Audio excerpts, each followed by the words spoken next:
live from the belly of the beast. And I want to take this time to recognize all of the abolitionists, social activists, social justice groups, or political prisoners and all the supporters for staying down and trucking through the mud to invoke change and end these draconic systems and restructure these systems that were designed to entrap and destroy our communities.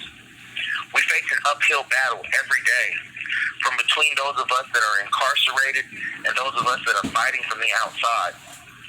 Liberation is a word that many of us want to see happen, yet so many others want to see it contained. My brothers and sisters, our fight will continue until we liberate all who have become victims to the oppression of the shadow walkers. We expose these shadow walkers by continuously shining a light on their plight to contain and silence those of us who speak out against these draconic life-ciphering government institutions. In Washington State, we currently have a limited parole system that is only available to either juvenile offenders and anyone convicted of a sex crime. This leaves a vast majority of incarcerated individuals stuck with serving out their sentences past the interest of justice. Since the deconstruction of the original parole process in the 80s, there has been a steady increase of prison population due to the excessive sentences that are handed out and the lack of opportunities for these men and women to be released under any type of rehabilitative, reintegrative process. Instead, they are housed in these meat plants to rot away until their sentence has become full term. It is this very structure that leads me to not only believe, but know that our government officials of the state of Washington, that for them it is okay with warehousing human beings for periods so long that they become outdated with the society that some get the chance to reintegrate back into. They allow mental health patients that need a real medical oversight and treatment to be overlooked by corrections officers who have no mental health training and punitively discipline these individuals simply because they have special needs. Currently, we are looking at some bills that will affect some of the sentences handed out, but this is not enough. I once again am asking Governor Inslee of Washington, in fact, I challenge you, Mr. Inslee, to hold a meeting with some of us that are incarcerated and listen to what the system is doing to people firsthand and their families. We know you're in support of reformatting the system, but prove it. Allow us to have a face-to-face conversation and give us a chance to collaborate with the people of your office and with the people in these states' warehouses. We are constantly finding ourselves at a disadvantage to be able to give opportunity to individuals that are incarcerated. There are many people that are serving out 20 to 30, 40, and life sentences that deserve an opportunity to be looked at as a potential candidate to go home. At what point do we say the interest of justice has been served and we give these men and women a second opportunity in society? At what point do we say enough is enough and allow for people to be reunited with their loved ones before their loved ones are gone due to the excessive amount of time that they are given? At what point are we going to say that maybe there is a chance to rehabilitate those that are incarcerated and make them come out and be productive members of society? Until that is given, we are left to believe that no one cares about those that are warehoused in here, except for their families and friends that are constantly yelling at the government officials to let them go. We are tired of seeing free so-and-so shirts because they have been serving a time that is way past the initial crime that they committed.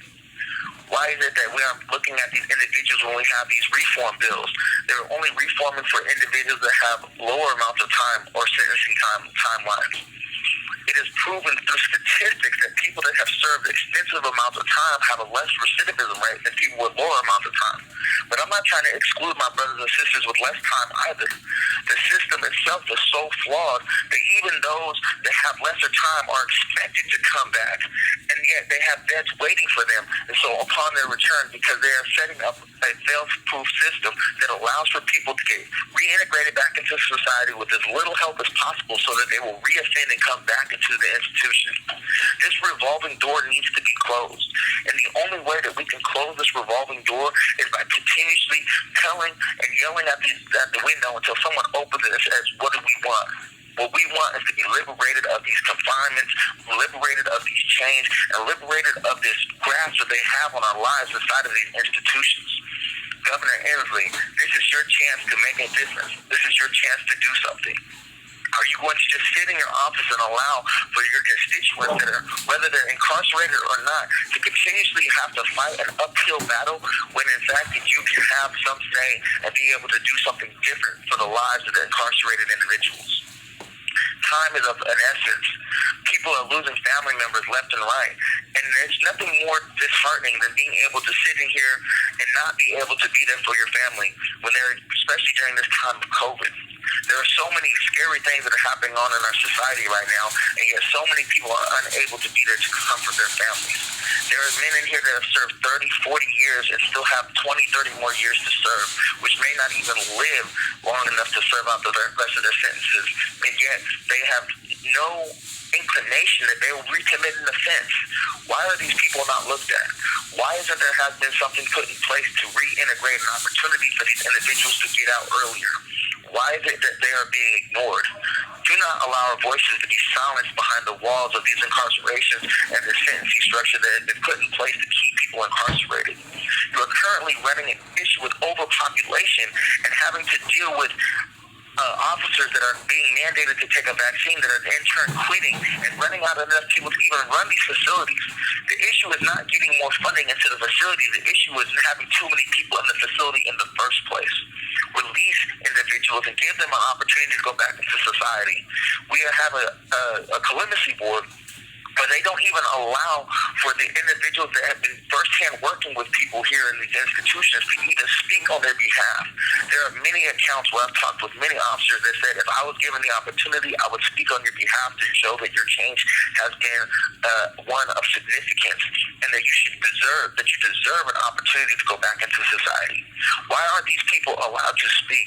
By their voices being silenced, they aren't allowed to be able to attest to the characters of individuals that have been serving these extensive sentences and have taken every effort to make a difference in their lives and try to make a difference in their family lives. I speak not only for myself, but I speak for the other brothers that I have encountered with that are here serving these extensive sentences, looking for an opportunity to be able to get back to their families. But yet at every opportunity we look, there is nothing there for us to be able to have that is attainable or within our reach. We are asking that the community, that you recognize that we are in this together. The community, you are the people that have the power to be able to speak to the governor and say, look, we want people out of these incarcerated situations. We need more people out here in our society to help our society grow. The punitive response has not been an effective one. There needs to be a different outlook on what it is to do with individuals in our situation. Has anyone ever thought of the idea of the mental trauma that some people face growing up in certain urban areas or in certain communities where we are subjugated to be able to have to live within a spectrum that was designed for us to fail in? Now, what common sense does it make to have a liquor store or a gun shop somewhere in the urban community if you don't want us to utilize those two things? If you don't want us to continuously tear at each other, fighting over these scraps that you have given us to eat? What sense does it make to have all these funds allocated to policemen or these other institutions to continuously push the punitive aspects when there is other aspects or ways to be able to help individuals and create a different type of system that allows people to not only strive in, but to be able to actually receive help? The mental health in here is insane. The people in here aren't receiving the help or the assistance they need. There are multiple nurses and doctors that just come in here just for the motions of going through them, but not getting real assistance. These people in here need real assistance. These people here need real help, and the punitive thing is just not working. Mr. Inslee, we ask that you take your time and you come down and you meet with us and you give us the opportunity to voice what it is that we are doing in here and what is happening to the individuals in here. See the positive things that are coming out of the individuals that, in retrospect, have no hope of ever really getting out. See the drive that they have to still do better to improve themselves, showing and proving that people can change. If you believe in change, I dare you to come down here and speak with individuals that are incarcerated and let us tell our stories so you can hear it firsthand. Our fight continues on, my brothers and sisters, and I'm staying in it with you. Peace and love. This is AC, and I say power to the people. Thank you.